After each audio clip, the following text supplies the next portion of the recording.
Gundam Lfrith. Ruberus, Lfrith, Lfrith. I've heard multiple ways of pronouncing this name, but for this video I'm going with Lfrith. Now I may be wrong, but that's what I say to myself when thinking about this Gundam.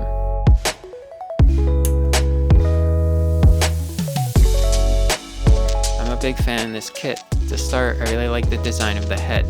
I think the big, almost rabbit ear fins set it up nicely to kit bash with other more pointy mobile suits.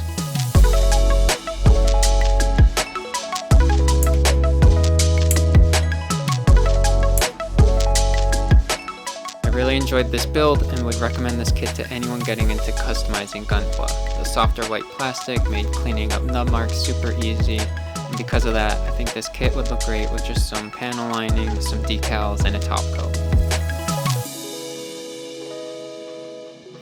Another highlight of the kit is the huge color molded shell unit. It looks great and is bigger than what you get with the aerial designs. Well, here's the straight build.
So I think this kit already has a good amount of detail to it, especially for a high grade.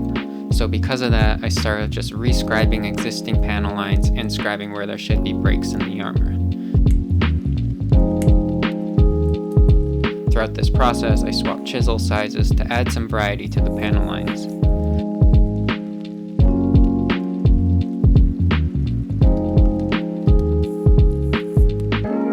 As I made my way through all the pieces, I also scribed some new panel lines to bring in more dimension and opportunities to mask for color separation.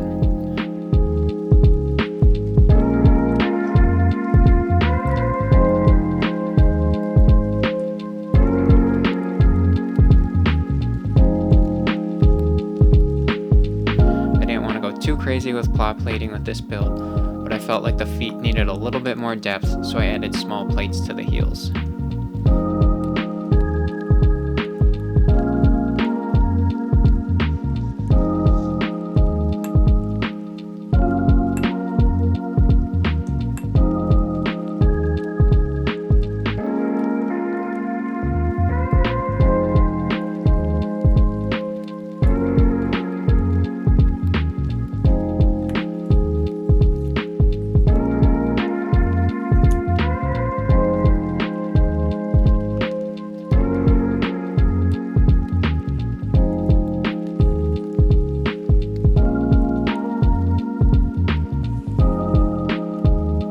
I wanted to do something different with the backpack and weapons, so I decided to pull those from the Transient Gundam Glacier.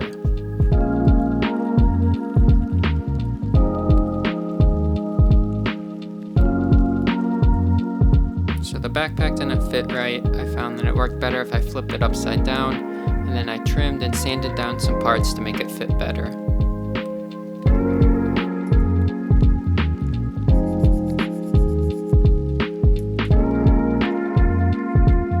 I built this kit before I was fully into the hobby and knew about proper nub removal, so there was definitely some cleanup to be done before scribing. But I thought the sharp elements meshed with the Lfrith design and brought a darker feeling to the build. For the color palette, I went with a witch-inspired theme using dark purples and pops of lavender. Maybe this was also inspired by the Transient Gundam.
the details, I thought the gold accents on my aerial rebuild turned out well, so I went with some of those again.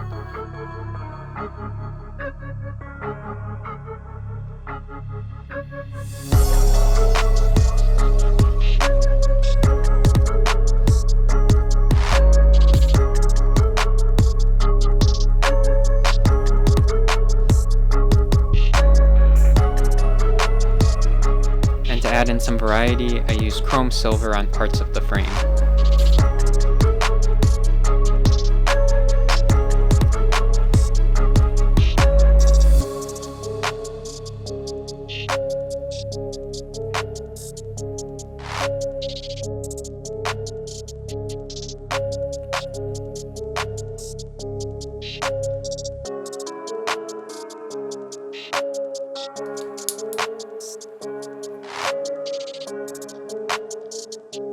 So when reassembling, I realized I accidentally forgot 2 pieces on the arms, so I quickly cut them out, painted them, and added them on.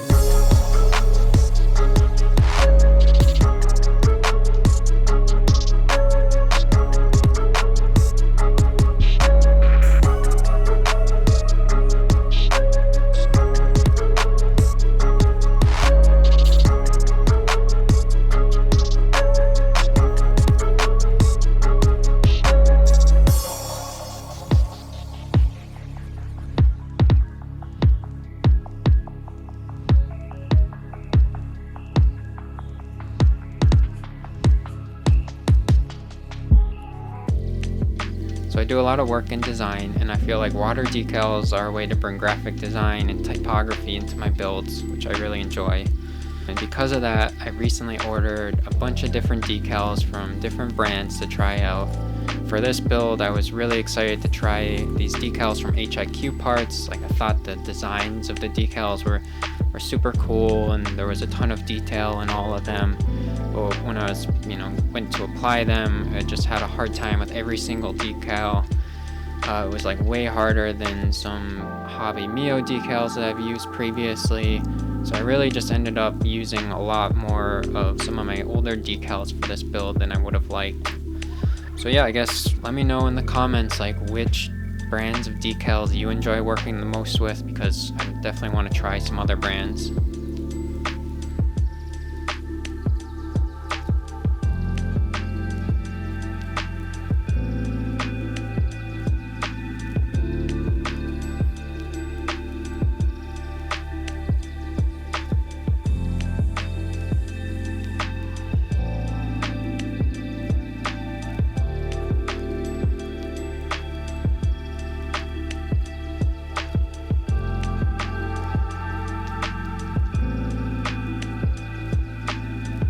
Not being happy with how the top coat of my aerial turned out, I wanted to look for a new option for this build. The things I was looking for were, I wanted one that I could use in an airbrush so I'd have more control. I also wanted one that was ready to spray so it was super easy to use and I wouldn't have to worry about thinning it properly. I ended up going with the Extreme Matte from Custom Service. I thought the finished top coat turned out, very nice and even. It was definitely super easy to use, so I'm gonna continue going this route and move on from using the spray cans.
HG Gundam Lfrith.